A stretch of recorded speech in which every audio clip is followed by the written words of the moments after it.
Kami itu di Iya. awal-awal sudah ngecek data-data sejarah dulu. Kapan pandemi terakhir sebelum ini yang besar? Dan waktu itu kita tahu adalah flu Spanyol. Dan flu Spanyol di Indonesia ada 4 wilayah yang kena berat sekali. 1 Surabaya, 2 Madura, 3 Cirebon, 4 Banten. Ini adalah kota-kota perdagangan internasional waktu itu. Dan Surabaya itu pusat perdagangan. Tahun berapa Pak? Ya. Abad berapa? Tahun berapa itu? Sekitar 18 Oke. Sekitar 1918, 1920. Dan teman-teman, yang meninggal waktu itu di Indonesia diperkirakan 1,5 juta orang. Penduduk kita antara 50 sampai 60 juta. Nah, sekarang kalau saya mengelola sebuah kota, lalu saya tidak baca sejarah, saya mengelola kota, saya tidak baca dunia internasional, ya sudah, nggak usah pusing sama ini semua. Yang penting ngurusin kotanya aja. Nggak bisa. Republik ini berbahaya sekali. Kalau kita tidak menganggap ini problem. Nah, itu sebabnya kenapa harus baca sejarah, itu sebabnya kenapa harus baca berita dunia gitu. Nah, ini yang menurut saya harus kita sadari. Begitu kita punya frame itu, lalu langkahnya bagaimana? Langkahnya nomor 1, percaya sains, Mas. Kalau pengambilan keputusan tidak mempercayai sains, sudahlah, jeblok, jamin, Mas. Karena itu, panggil ahlinya. Yang kami panggil, dan yang kami panggil bukan dokter medis, yang dipanggil dokter epidemiologis. Dokter yang menjelaskan penyakit menular. Karena kalau secara medis, maka akan dibilang gini, ini tingkat kematiannya cuma 3%. 97% akan sehat. Ya betul. Bedanya, katanya kalau kanker lebih berisiko. Diabetes mungkin lebih berisiko kematian. Iya, kalau kasusnya 2-3 orang. Kalau kasusnya 1.000, 5.000, 10.000, 3% itu nggak sanggup rumah sakit kita untuk menghandle-nya. Nah ini perspektifnya itu perspektif public policy making, mengandalkan kepada sains, pahami global. Insya Allah itu rumit. Nah itu yang kita pakai selama ini. Dan pengambilan keputusannya harus cepat. Ya. Kalau bertele-tele kan susah itu kan. Ya, itu setuju. Cepat dan jangan ragu-ragu. Kalau soal dimarahi orang itu udah biasa.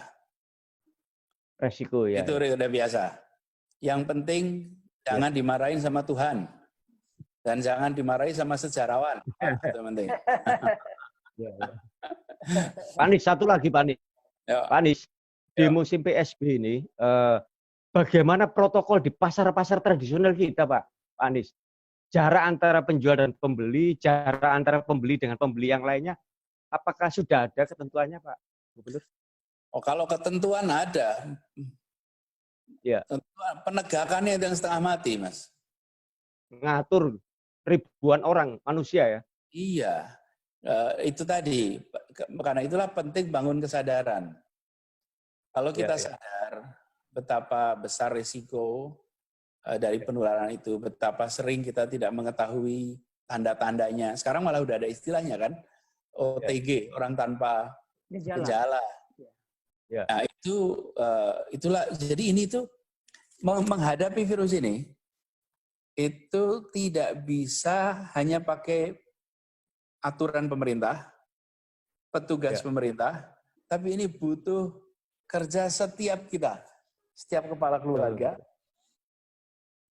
Setiap kepala keluarga, kepala pimpinan perusahaan, pimpinan kampung, itu semua, Mas.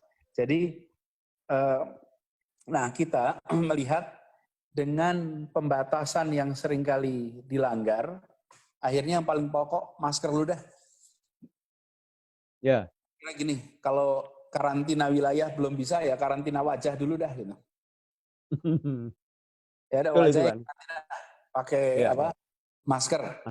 Tutup. Dengan pakai masker begitu maka minimal potensi adanya penyebaran dan penghirupan menjadi lebih berkurang. Baik. Pak Anies, Deadline, apakah teman-teman. sudah ada evaluasi PSBB dalam beberapa hari yang lalu? Seberapa besar tingkat kepatuhan masyarakat Jakarta terhadap kebijakan pemerintah ini? Oh, kalau ini akan perlu waktu. Ya. Perlu waktu. Artinya sekarang baru secara peraturan hari kerja hari kedua ya. Iya, iya. Jadi pasti akan perlu waktu, masyarakat juga mulai membiasakan. Itu sebabnya kemarin waktu kita memutuskan untuk memberlakukan PSBB, kita pilih hari Jumat. Supaya bersamaan dengan hari libur panjang, agar kita semua punya masa transisi. Nah ini pelan-pelan, saya lihat nanti makin hari makin turun lalu lalang orang di jalan.